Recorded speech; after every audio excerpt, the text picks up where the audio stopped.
Bem-vindos a mais uma análise focada aqui nos conceitos do Cisco ACI.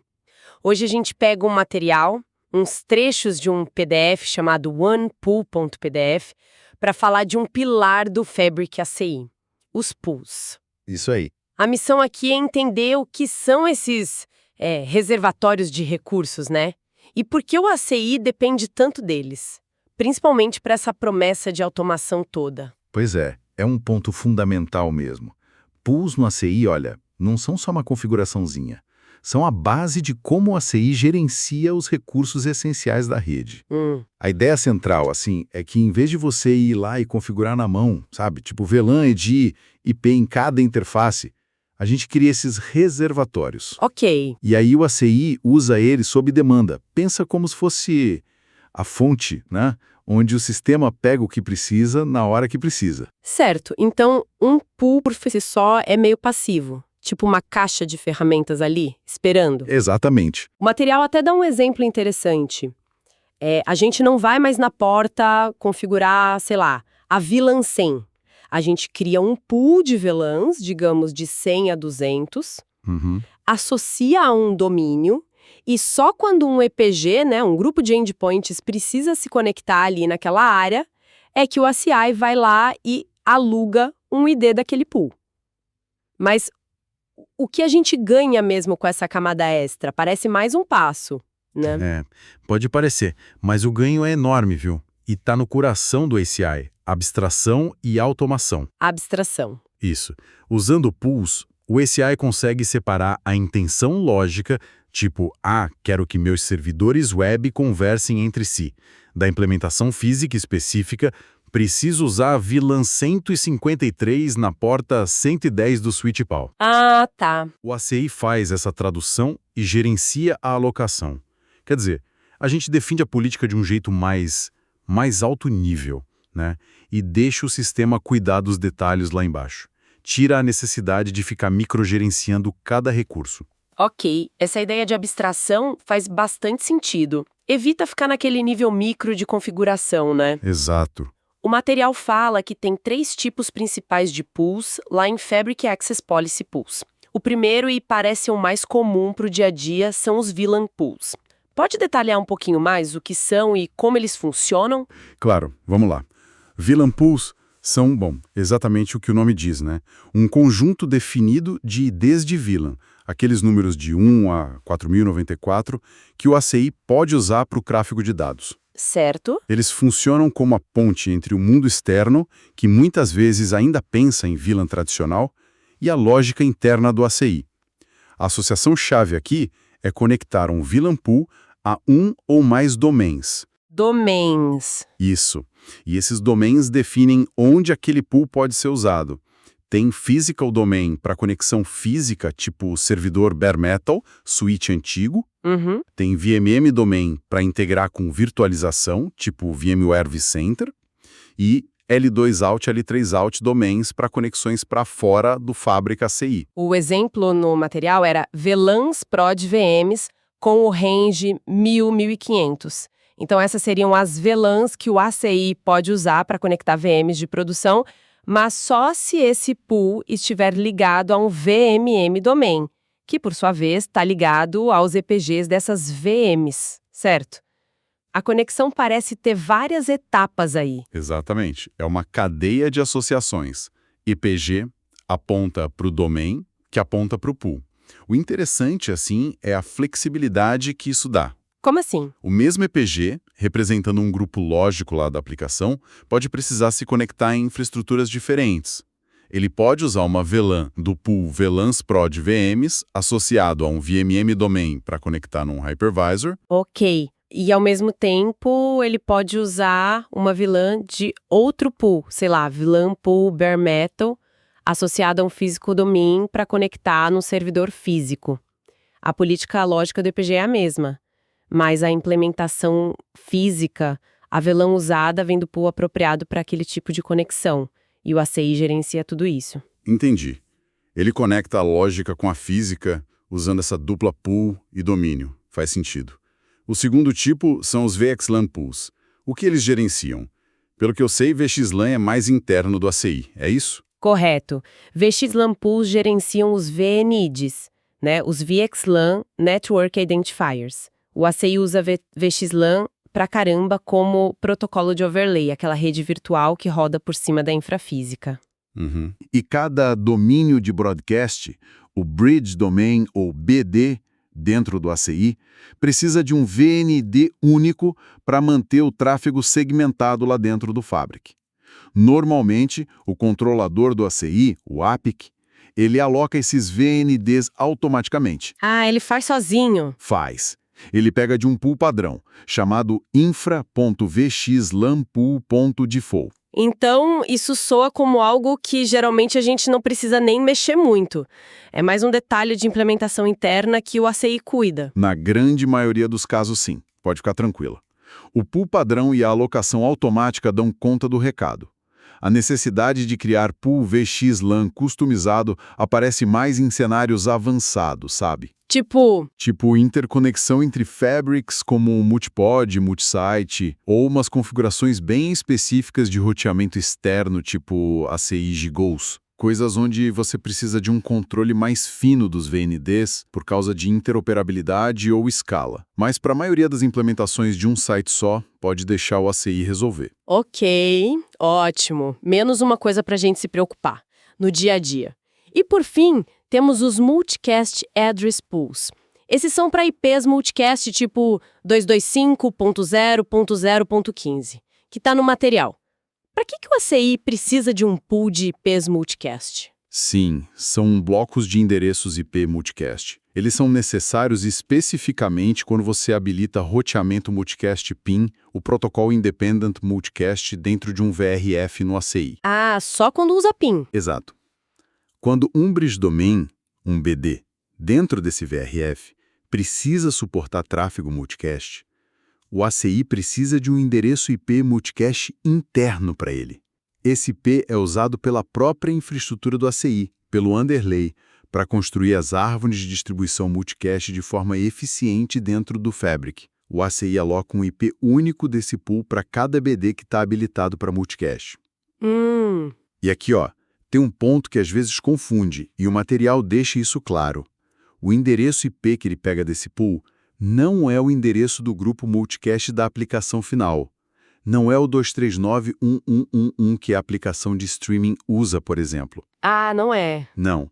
É um endereço IP de infraestrutura mesmo, usado só pelo ACI para gerenciar o encaminhamento daquele tráfego multicast específico daquele BD internamente. É um mecanismo do próprio Fabric. Entendi. Então, é um recurso para ele funcionar por dentro, não para a aplicação em si. Certo. Agora, voltando um pouco para os VLAN pools, que parecem ter o maior impacto na configuração diária. O material usa uma frase legal. Aqui é onde fica realmente interessante, quando fala dos modos de alocação, estático, static e dinâmico, dynamic. E tem uma regra importante ali, não dá para misturar os dois no mesmo pool. Por que essa separação toda? Essa separação é crucial, porque os modelos de alocação servem para propósitos bem diferentes, né? E tem fluxos de operação distintos. A escolha entre estático e dinâmico você faz quando cria o VLAN pool. E isso dita como o ACI vai usar aqueles IDs. Vamos ver a alocação estática primeiro. Como ela funciona na prática? Parece mais, sei lá, tradicional? É mais tradicional no sentido de ser explícita, né? Com a alocação estática, é o administrador da rede ACI quem decide manualmente qual VLAN ID específico de dentro daquele pool estático vai ser usado para conectar um EPG específico numa porta física ou num port channel VPC específico. O fluxo no material é bem passo a passo mesmo. 1. Cria o pool estático, tipo pool bare metal static, range 200 a 300. 2. Associa a um physical domain. 3. Associa o EPG que você quer, tipo EPG App Servers ao mesmo domain. 4. Aí dentro do EPG, vai em Static Pass ou Static Ports. 5. Aponta para o leaf para a porta, exemplo, leaf 101, ET 1 e 10. 6. Aí você digita a VLAN ID, tipo 201. 7. E o ACI valida, 201 está no pool 200 a 300. E configura. Isso soa bem manual. Num ambiente que vende tanto a automação, por que a gente ainda precisa disso? Ótima pergunta. A alocação estática ainda é necessária para cenários onde o dispositivo que está conectado, bom, ele não participa dessa dança da automação do ACI, sabe? Tipo o quê? Pensa num servidor físico, bare metal. O sistema operacional dele espera uma vilã específica configurada lá na porta. Ou equipamentos como switches antigos, firewalls, load balancers, que não integram via VMM. Também é um método que a gente usa para configurar conexões externas, L2Outs, quando a gente estende uma VLAN para fora do Fabric, e L3Outs, quando a gente configura subinterfaces ou SVIs com VLAN tagging para rotear com o mundo externo. Aquela analogia da vaga de estacionamento marcada é boa. Você reserva aquele recurso específico para aquela conexão específica. Ok, faz sentido para dispositivos não inteligentes ou para essas conexões de borda. Agora, e a alocação dinâmica? Imagino que seja aqui que a automação brilha mais, né? Exatamente. Na alocação dinâmica, o administrador não escolhe a VLAN ID. Quem faz isso é o APIC, geralmente trabalhando junto com o VMM, um Virtual Machine Manager, como o VMware vCenter ou o Microsoft SCVMM. Ah, o APIC decide. O APIC pega uma VLAN livre do pool dinâmico associado quando ela é necessária, por exemplo, quando uma VM é ligada ou movida para um port group gerenciado pelo ACI, e ele também cuida de liberar essa VLAN quando ela não é mais usada. Ele gerencia o ciclo de vida. O exemplo com o VMware no material é bem claro. 1. Cria o pool dinâmico, exemplo, pool VMs Dynamic 1000-2000. 2. Cria um VMM domain, exemplo, VMM vCenter Prod, e associa o pool a ele. 3. Associa o EPG das VMs, exemplo, EPG Web VMs, ao VMM domain. 4. Aí o APIC conversa com o vCenter e cria um port grupo lá no DVS. 5. E aí o admin VMware move uma VM para esse port grupo e liga. O que acontece por baixo dos panos nesse momento? Boa. Por baixo dos panos, o vCenter avisa o APIC. Opa, uma VM do EPG EPG-Web-VMs acabou de subir no host ESX1.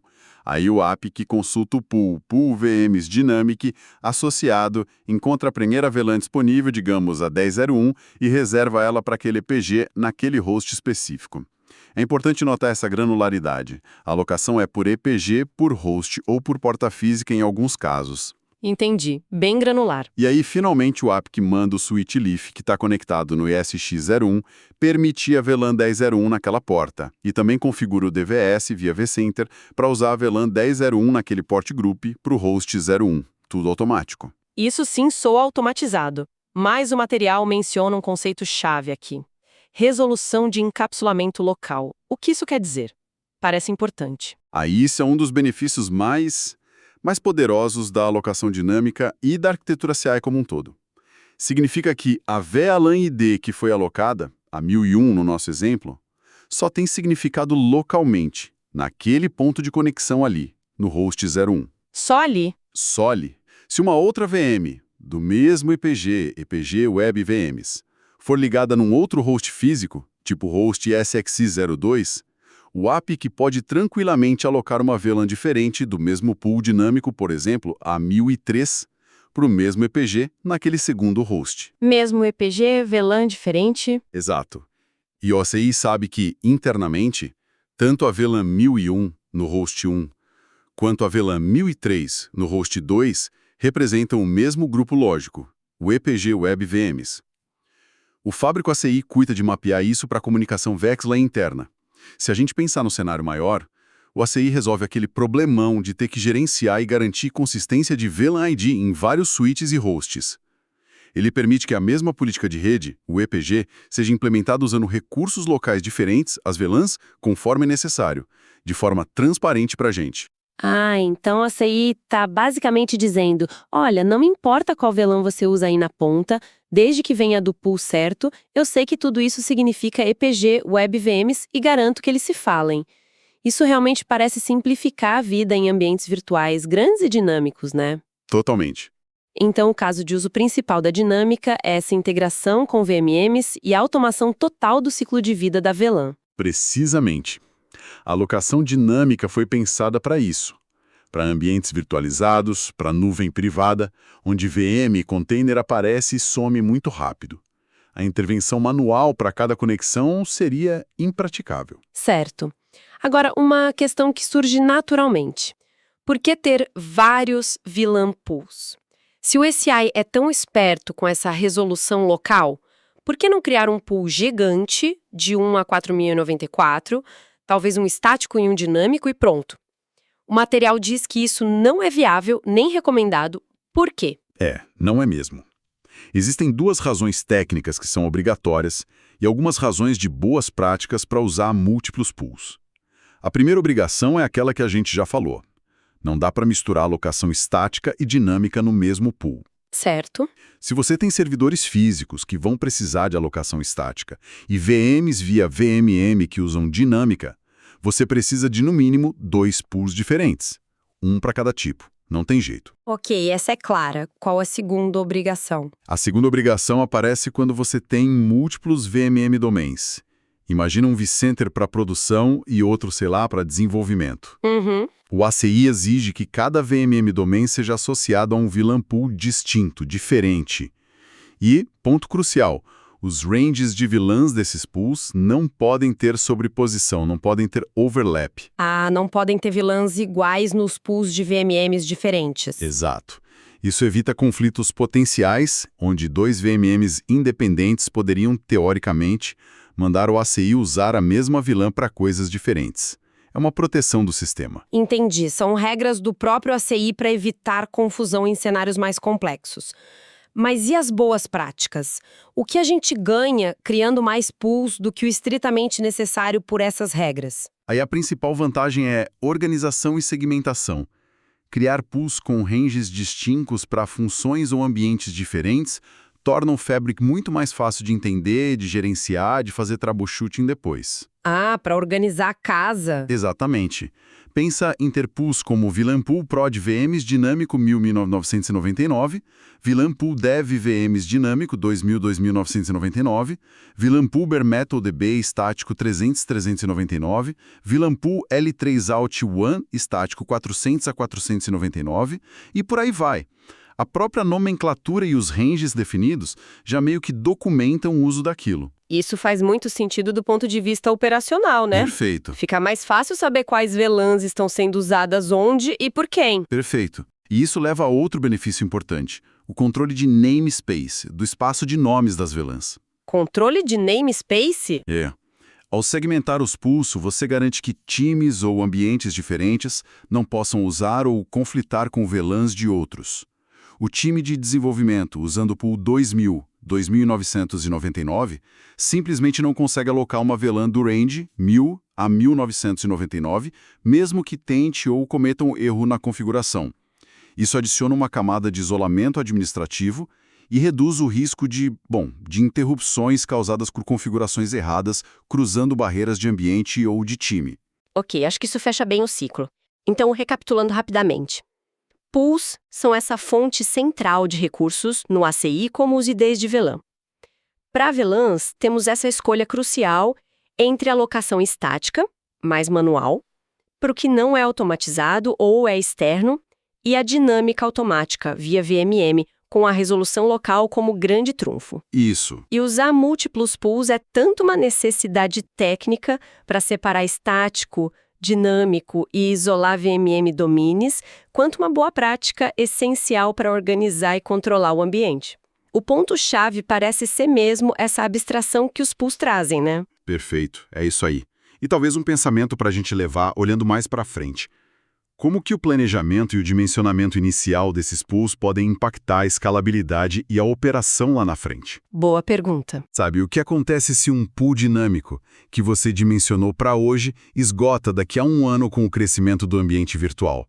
Ou como a escolha dos ranges de VLANs, mesmo que organizados, pode sem querer criar dificuldade na integração com redes legadas que já usam certos ranges específicos. Pensar nessas implicações lá no design inicial, considerando não só o agora, mas o crescimento, a evolução futura, é fundamental para construir um Fabric ACI que seja não só funcional, mas resiliente e fácil de expandir depois. Excelentes pontos para reflexão. Planejar os pools pensando no futuro, não só no presente. Com isso, a gente conclui nossa análise sobre pools no Cisco ACI, com base no material que a gente tinha aqui. Obrigada por essa exploração detalhada. Eu que agradeço.